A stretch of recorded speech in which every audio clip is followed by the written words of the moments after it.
ശ്രീ ഗുരുഭ്യോ നമഃ. ഗുരുർബ്രഹ്മ ഗുരുർവിഷ്ണു ഗുരുർദേവോ മഹേശ്വര ഗുരു സാക്ഷാത് പരം ബ്രഹ്മ തസ്മൈ ശ്രീ ഗുരവേ നമഃ. പീതാംബരം കരവിരാജിതചക്രശംഖകൗമോദഗീ സരസിജം കരുണാസമുദ്രം രാധാസഹായമതിസുന്ദരമന്ദഹാസം വാതാലയേശമനിശം ഹൃദി ഭാവയാമി. ഓം നമോ ഭഗവതേ വാസുദേവായ. ശ്രീമദ്ഭാഗവതേ ദ്വാദശസ്കന്ധേ അഥ തൃതീയോऽധ്യായः. ശ്രീശുക ഉവാച ദൃഷ്ട്വാത്മനിജയേ വ്യഗ്രാൻ നൃപാൻ ഹസതി ഭൂരിയം അഹോ മാ വിജിഗീഷന്തി മൃത്യോഃ ക്രീഡനകാ നൃപാ. കാമ ഏഷ നരേന്ദ്രാണാം മോഹസ്യാദ് വിദുഷാമപി യേന ഫേനോപമേ പിണ്ഡേ യേതി വിശ്രംഭിതാ നൃപാ. പൂർവം നിർജിത്യ ഷഡ്വർഗം ജേഷ്യാമോ രാജമന്ത്രിണ തതഃ സജീവപൗരാപ്തകരീന്ദ്രാനസ്യ കണ്ടകാൻ ഏവം ക്രമേണ ജേഷ്യാമഃ പൃഥ്വീം സാഗരമേഖലാം ഇത്യാശാബദ്ധഹൃദയാ ന പശ്യന്ത്യന്തികേന്തകം സമുദ്രാവരണാം ജിത്വാ മാം വിശന്ത്യബ്ധിമോചസാ കിയദാത്മജയസ്യൈതന്മുക്തിരാത്മജയേ ഫലം യാം വിസൃജ്യൈവ മനവസ്തസ്സുതാശ്ച കുരുദ്വഃ ഗദാ യഥാ ഗദം യുദ്ധേ താമാം ജേഷ്യന്ത്യ ബുദ്ധയ മത്കൃതേ പിതൃപുത്രാണാം ഭ്രാതॄണാം ചാപി വിഗ്രഹ ജായതേ ഹ്യസദാം രാജ്യേ മമതാ ബദ്ധചേതസാം മമൈവേയം മഹീകൃത്സ്നാ ന തേ മൂഢേതി വാദിന സ്പർദ്ധമാനാമിധോ ഗ്രന്ഥി മ്രിയന്തേ മത്കൃതേ നൃപാ. പൃഥുഃ പുരൂരവാഗാധിർനഹുഷോ ഭരതോർജുന മാന്ധാദാസഗരോ രാമഃ ഗഡ്വാംഗോ ദുന്ദുഹാരഘോ തൃണബിന്ദുർയയാദിശ്ച ശര്യാദിശന്തനുർഗയ ഭഗീരഥഃ കുവലയാശ്വഃ കകുസ്ഥോ നൈഷധോ നൃഗ ഹിരണ്യകശിപുർവൃത്രോ രാവണോ ലോകരാവണ നമുജിശംബരോ ഭൗമോ ഹിരണ്യാക്ഷോ തതാരക അന്യേ ച ബഹവോ ദൈത്യാ രാജാനോ യേ മഹേശ്വരാ സർവേ സർവവിദശൂരാ സർവേ സർവജിതോ ജിതാ മമതാം മയ്യവർത്തന്ത കൃത്തോച്ചൈർമർത്യധർമ്മിണ കഥാവശേഷാകാലേന ഹ്യകൃതാർത്ഥ കൃതാ വിഭോ. കഥാ ഇമാസ്തേ കഥിതാ മഹീയസാം വിദായ ലോകേഷു യശഃ പരേയുഷാം വിജ്ഞാനവൈരാഗ്യവിവക്ഷയാ വിഭോ വചോ വിഭൂതിർനതു പാരമാർത്ഥ്യം യസ്തോത്തമശ്ലോകഗുണാനുവാദ സംഗീയതേപീക്ഷ്ണമമംഗലഗ്ന തമേവ നിത്യം ശൃണുയാദപീക്ഷ്ണം കൃഷ്ണേമലാം ഭക്തിമഭീപ്സമാന. രാജോവാച കേനോപായേന ഭഗവൻ കലേർദോഷാൻ കലൗചന വിധമിഷ്യന്ത്യുപചിതാംസ്തന്മേ ബ്രൂഹി യഥാ മുനേ. യുഗാനി യുഗധർമാംശ്ച മാനം പ്രളയകൽപ്പയോ കാലസ്യേശ്വരരൂപസ്യ ഗതിം വിഷ്ണോർമഹാത്മന. ശ്രീശുക ഉവാച കൃതേ പ്രവർത്തതേ ധർമ്മശ്ച ദുഷ്പാത്തജ്ജനൈർധൃത സത്യം ദയാ തപോദാനമിതി പാദ വിഭോർനൃപ. സന്തുഷ്ടാഃ കരുണാമൈത്രാ ശാന്താദാന്താസ്തിദിക്ഷവ ആത്മാ രാമാ സമദൃശഃ പ്രായശഃ ശ്രമണാ ജനാ. ത്രേതായാം ധർമ്മപാദാനാം തുര്യാംശോ ഹീയദേശനൈ അധർമ്മപാദൈരനൃതഹിംസാ സന്തോഷവിഗ്രഹൈ തദാ ക്രിയാ തപോ നിഷ്ഠാനാദിഹിംസ്രാ നലംബട. ത്രൈവർഗികാസ്ത്രയീ വൃദ്ധാ വർണ്ണാ ബ്രഹ്മോത്തരാ നൃപാ തപസ്സത്യദയാദാനേഷ്വർത്ഥം ഹ്രസതി ദ്വാപരേ ഹിംസാസ്തുഷ്ട്യാ മൃതദ്വേഷൈർധർമ്മസ്യാധർമ്മലക്ഷണൈ യശസ്വിനോ മഹാശാലാസു അധ്യായാധ്യയനേ രതാ ആഢ്യാഃ കുടുംബിനോ ഹൃഷ്ടാ വർണ്ണാഃ ക്ഷത്രദ്വിജോത്തരാ. കലോതു ധർമ്മഹേതൂനാം തുര്യാംശോ ധർമ്മഹേതുഭിः ഏഥമാനൈः ക്ഷീയമാണോ ഹ്യന്തേ സോऽപി വിനക്ഷ്യതി തസ്മിൻ ലുബ്ധാ ദുരാചാര നിർദ്ദയാ ശുഷ്കവൈരിണ ദുർഭഗാ ഭൂരിദർശാശ്ച ശൂദ്രദാശോത്തരാഃ പ്രജാ. സത്വം രജസ്തമൈതി ദൃശ്യന്തെ പുരുഷേ ഗുണ കാലസഞ്ചോദിതാസ്തേ വൈ പരിവർത്തന്ത ആത്മനി പ്രഭവന്തി യഥാ സത്വേ മനോ ബുദ്ധീന്ദ്രിയാണി ച തദാ കൃതയുഗം വിദ്യാജ്ഞാനേ തപസി യദ്രുചി. ധർമാധർമാർത്ഥകാമേഷു ഭക്തിർഭവതി ദേഹിനാം തദാ ത്രേതാരജോ വൃത്തിരിതി ജാനീഹി ബുദ്ധിമൻ. യഥാ ലോഭസ്ത്വസന്തോഷോ മാനോ ദംഭോധമത്സര കർമ്മണാം ച വികാമ്യാനാം ദ്വാപരം തദ്രജസ്തമ. യഥാ മായാനൃതം തന്ത്രാ നിദ്രാ ഹിംസാ വിഷാദനം ശോകോ മോഹോ ഭയം ദൈന്യം സകലിസ്താമസസ്മൃത. യസ്മാത് ക്ഷുദ്രദൃശോ മർത്യാഃ ക്ഷുദ്രഭാഗ്യാ മഹാശന കാമിനോ വിത്തഹീനാശ്ച സ്വൈരിണ്യശ്ച സ്ത്രിയോ സതി. ദസ്യോത്കൃഷ്ടാ ജനപദാ വേദാ പാഖണ്ഡദൂഷിതാ രാജാനശ്ച പ്രജാപക്ഷാ ശിശ്നോദരപരാദ്വിജാ. അവ്രതാ വടവോ ശൗചാ ഭിക്ഷവശ്ച കുടുംബിന തപസ്സിനോ ഗ്രാമവാസാന്യാസിനോത്യർത്ഥലോലുപാ. ഹ്രസ്വകായ മഹാഹാര ഭൂര്യപത്യാ ഗതഹ്രിയ ശശ്വത്കടുകഭാഷിണ്യശ്ചൗര്യമായോരു സാഹസ.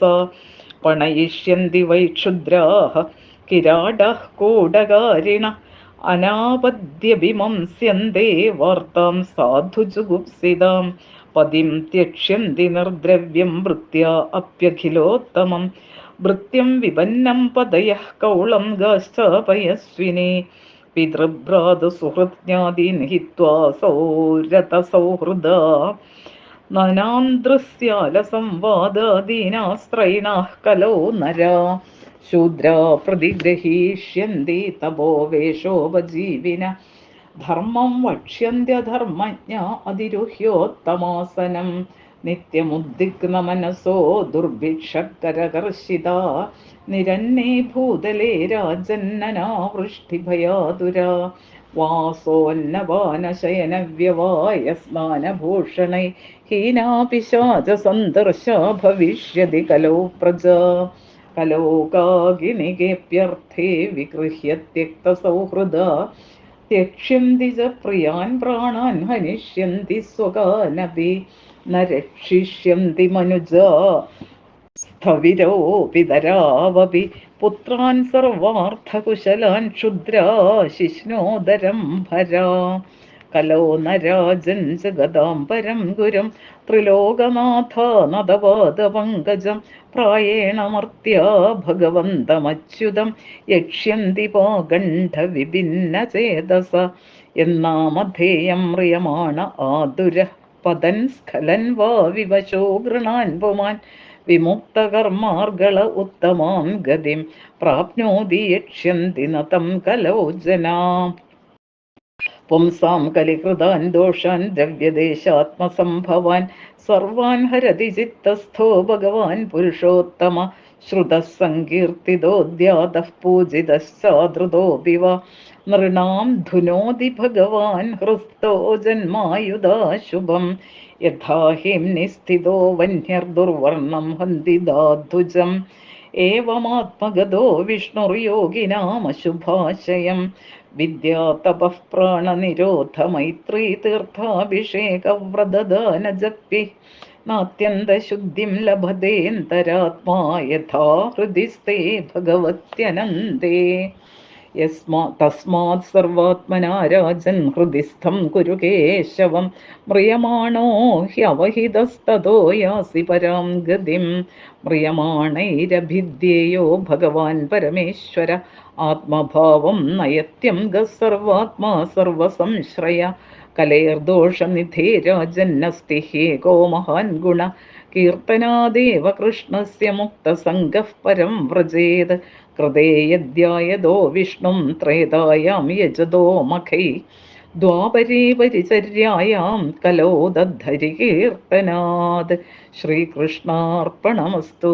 ഇത് ശ്രീമദ്ഭാഗവതേ മഹാപുരാണേ പാരമഹംസ്യാം സംഹിതായാം ദ്വാദശസ്കന്ധേ തൃതീയോऽധ്യായः.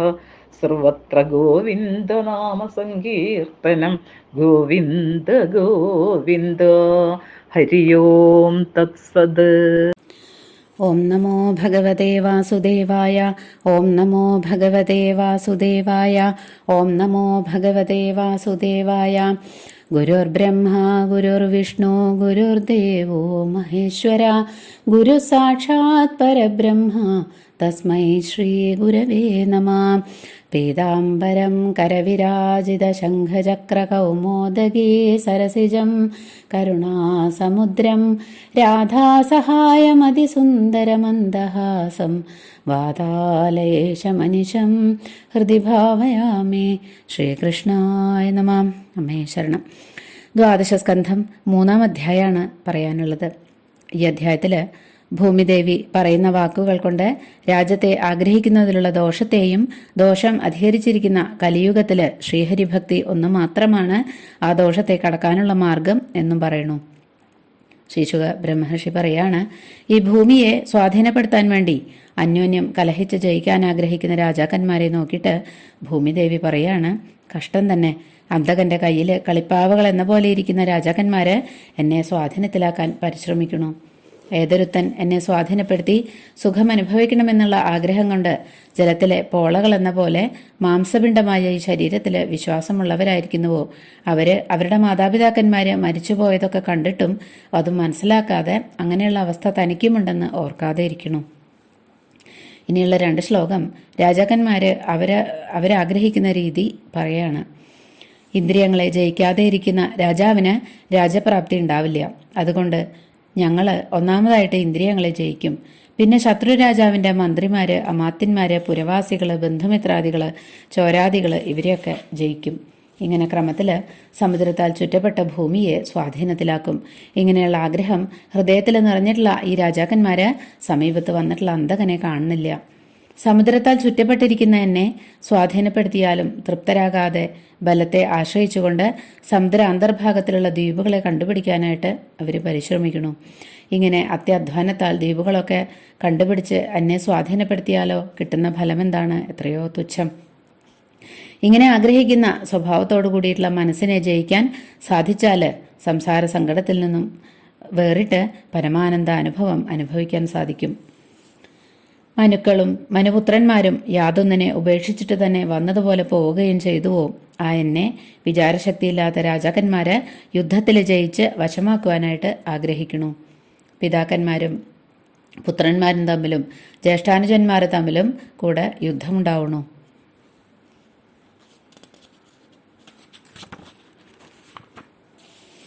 പൃഥു, പുരൂരവസ്, ഗാധി, നഹുഷൻ, ഭരതൻ, കാർത്തവീര്യാർജുനൻ, മാന്ധാതാവ്, സഗരൻ, രാമൻ, ഖഡ്വാങ്കൻ, ധുന്ധുമാരൻ, രഘു, തൃണബിന്ദു, യയാതി തുടങ്ങിയിട്ടുള്ള അനേകം മഹാന്മാരായിട്ടുള്ള രാജാക്കന്മാര്, അതുപോലെ തന്നെ രാവണൻ, നമുജി, ശംബരൻ, നരകാസുരൻ, ഹിരണ്യാക്ഷൻ, താരകൻ തുടങ്ങിയിട്ടുള്ള മഹാപരാക്രമശാലികള്, അവർക്കൊക്കെ ശാസ്ത്രങ്ങളൊക്കെ എല്ലാം അറിയുന്നവരാണ്. അവർ ശൂരന്മാരാണ്. എല്ലാവരെയും ജയിക്കുന്നവരും മറ്റ് അന്യരാൽ ജയിക്കപ്പെടാത്തവരുമായിട്ടുള്ള രാജാക്കന്മാരാണ്. അവരൊക്കെ എന്നിൽ മമത വെച്ചുകൊണ്ടിരുന്നു. സർവത്തെയും സംഹരിക്കുന്ന കാലം അവരെയൊക്കെ അകൃതാർത്ഥരും കഥ മാത്രം അവശേഷിച്ചവരുമാക്കി തീർത്തു. ലോകത്തില് സൽകീർത്തി വ്യാപിപ്പിച്ച ശേഷം പരലോകം പ്രാപിച്ച മഹാന്മാരായിട്ടുള്ള ഈ രാജാക്കന്മാരുടെ ചരിതം അങ്ങയോട് ഞാൻ പറഞ്ഞതിന്റെ താല്പര്യം വിഷയസുഖങ്ങൾ നിസ്സാരങ്ങളാണെന്നും അതിൽ വൈരാഗ്യം വരേണ്ടതാണെന്നും അങ്ങയെ ധരിപ്പിക്കാൻ വേണ്ടി മാത്രമാണ്. സകല ദോഷങ്ങളെ നശിപ്പിക്കാൻ സമർത്ഥമായിട്ടുള്ള ആ യശസ്സോടുകൂടിയിട്ടുള്ള ഭഗവാന്റെ ചരിത്രം സജ്ജനങ്ങളെ നിരന്തരം ഗാനം ചെയ്യുന്നുവോ പരമപുരുഷാർത്ഥം സാധിക്കാൻ സമർത്ഥമായിട്ടുള്ള ആ ശേഷണഭക്തിയെ ആഗ്രഹിക്കുന്ന പുരുഷൻ അതിനെ തന്നെ നിത്യവും കേൾക്കണം. അപ്പം രാജാവ് ചോദിക്കുകയാണ്, ഹേ മുനെ, കലിയുഗത്തിൽ വർദ്ധിച്ചു വരുന്ന ദോഷങ്ങളെ ജനങ്ങൾ എങ്ങനെയാണ് നശിപ്പിക്കുക? അത് എനിക്ക് വേണ്ട പോലെ പറഞ്ഞു തരണേ. സംഹാരകാലത്തിൻ്റെയും സ്ഥിതികാലത്തിൻ്റെയും അവധിയെയും യുഗങ്ങളെയും യുഗധർമ്മങ്ങളെയും എനിക്ക് പറഞ്ഞു തരണം. എല്ലാറ്റിലും ആത്മാവായും സകലത്തിൻ്റെ നിയന്താവായും ഇരിക്കുന്ന വിഷ്ണുവാണല്ലോ കാലസ്വരൂപനായിട്ടുള്ള മഹേശ്വരൻ. അതുകൊണ്ട് കാലപരിമാണം അറിയുന്നത് ഈശ്വര സ്വരൂപത്തെ അറിയുന്നതായിട്ട് തന്നെ വിചാരിക്കണമല്ലോ. അപ്പം ശ്രീ ബ്രഹ്മർഷി പറഞ്ഞു, കൃതയുഗത്തിൽ ധർമ്മം 4 പാദങ്ങളോട് കൂടിയിട്ടാണ് ഉണ്ടാവുക. ആ യുഗത്തിൽ ജനിക്കുന്ന ജനങ്ങൾ ആ ധർമ്മത്തെ നിലനിർത്തുന്നു.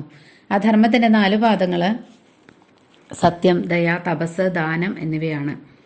കൃതയുഗത്തിലുള്ള ജനങ്ങൾ പ്രാരബ്ധാനുസരണം ലഭിക്കുന്ന അന്നാദി പദാർത്ഥങ്ങളെ കൊണ്ട് സന്തോഷിക്കുന്നവരും മറ്റുള്ളവരുടെ ദുഃഖങ്ങളെ തീർക്കണം എന്നുള്ള കാരുണ്യമുള്ളവരും പ്രാണികളിലെ മിത്രഭാവത്തോടു കൂടിയവരും മനസ്സിനെയും ബാഹ്യേന്ദ്രിയങ്ങളെയും അടക്കിയവരും സുഖദുഃഖാദികൾ ദ്വന്ദ്ങ്ങളെ സഹിക്കുന്ന സ്വഭാവമുള്ളവരും ആത്മാവിൽ രമിക്കുന്നവരും വർണ്ണാശ്രമ ഭേദഭാവന കൂടാതെ എല്ലാവരെയും ഒരുപോലെ കാണുന്നവരും ഈശ്വര ധ്യാന തൽപരരുമായിരിക്കും.